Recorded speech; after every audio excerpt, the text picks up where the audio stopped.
Welcome back to the range, and you know the reason why I'm on camera. We are going to talk some wrestling.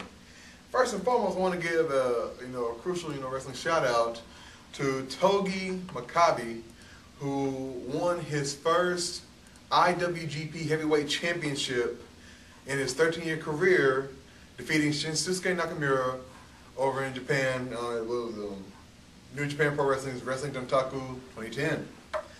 But we're getting more familiar with the Japanese wrestling. Yeah. But we're gonna go back to American. We're gonna start with WWE. Talk about the storylines. First off, being on Raw, we have Edge and Randy Orton. Chris, what do you think, man? You already know what I think. Randy Orton is my favorite wrestler in the WWE currently. And to me, like I said in the beginning, to me he will go down as the greatest if they ever use him correctly. And of course I love Kane still. But as far as this, I think this should go from now to SummerSlam, at least, probably even past it. To me, this might be the best rivalry in the WWE right now, plain and simple. Especially if they go back and make a good clip about how it used to be with them and all that, they can make this rivalry into something good. Because Edge, your heel wasn't working. I mean, your face wasn't working. Your face turn wasn't working, but your heel works great. Orton. I think Orton, to me, what makes Orton a great babyface is the fact that he doesn't use words. His actions are what the fans want to see, and he doesn't have to use his words to do any of that. So that's why I like Orton. I definitely agree with you, Chris. I think this rivalry could match up to possibly being one of the greatest rivalries that WWE has ever invented. I think that with the two egos that these two superstars have, it's just so huge, and they just think all about them. They don't care about themselves. I can see this going on maybe even past SummerSlam as well, ending in an epic match, possibly in August, maybe September. And it's just the best thing about it. As you said, Chris, is how Randy Orton acts. It's not his words that he says; it's his actions. I watched the battle last night, and I was amazed at Randy Orton's just actions as Edge was talking to him on camera, and Randy was just sitting there and just had this look on his face like, "I'm about to RKO your ass. I'm just about to do it," and it was great. And it's the spear with the RKO combination. It was just incredible with the counter. I think it's going to be great. I love it. Now, I want you both to realize now that this is not the first time that Edge and Randy Orton is feuded.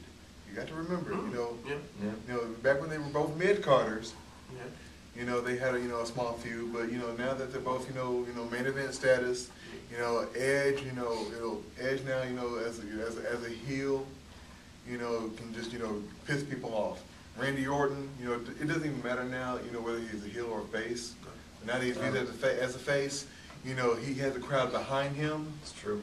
And I'm going on record in saying that one of these matches that they're going to have at a pay-per-view could contend for match of the year. Could contend. I can agree with that. I'm telling you right now, feud of the year might be sold up with this rivalry.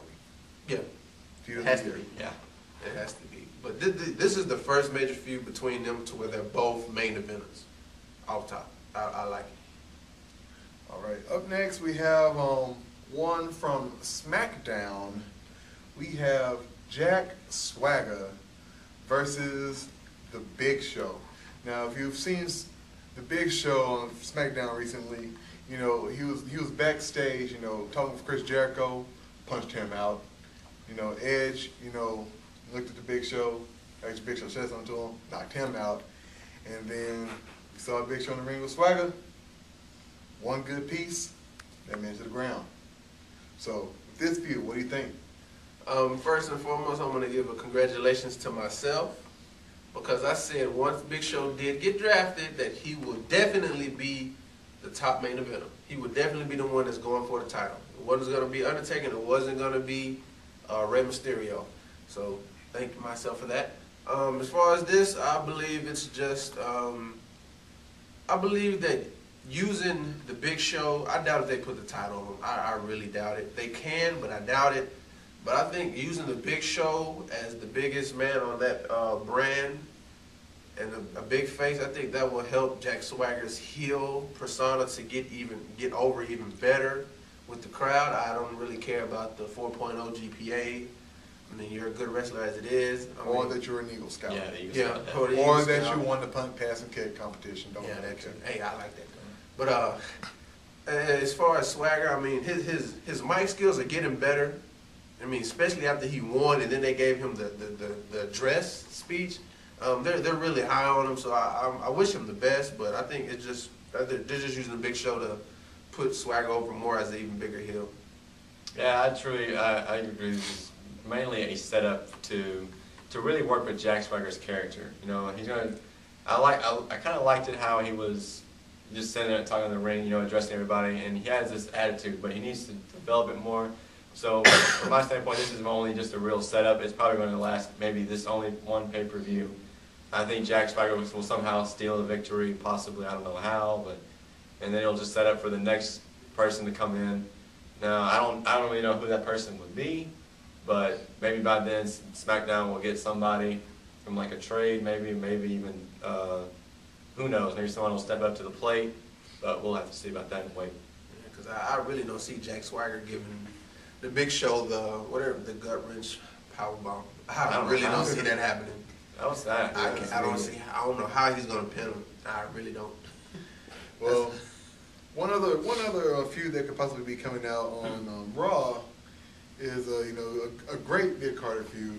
We have Ted DiBiase Jr. versus John Morrison. Chris, what do you think? Ted DiBiase bringing back $1 million belt. I hope they implement that very well into this storyline. I'm pretty sure nobody's ever going to win it from him. Probably not. Well, I'm pretty sure somebody will, but no time soon.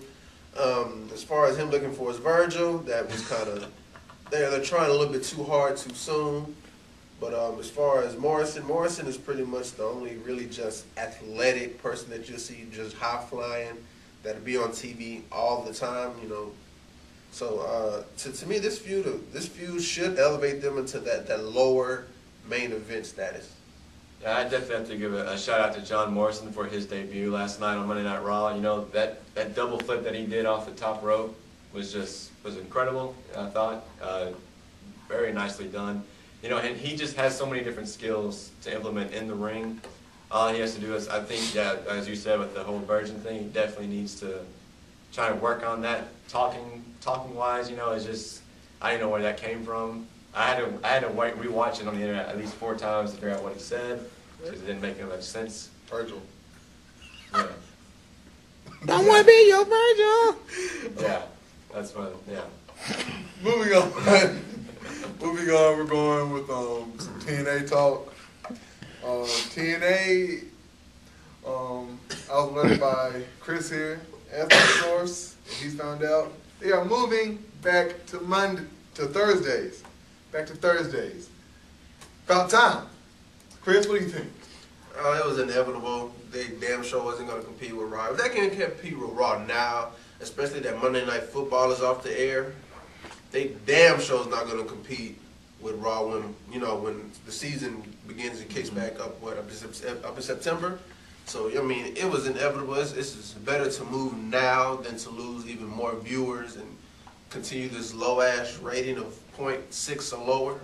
So I think it's bad. I mean, when your replay has a better rating than your live event, that should tell you something.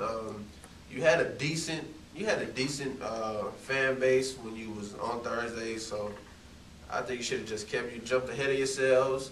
Hogan, Bischoff, Russo, you're gonna run that company into the ground. Dixie Carter, you was good without him. Now you're gonna be stuck with him.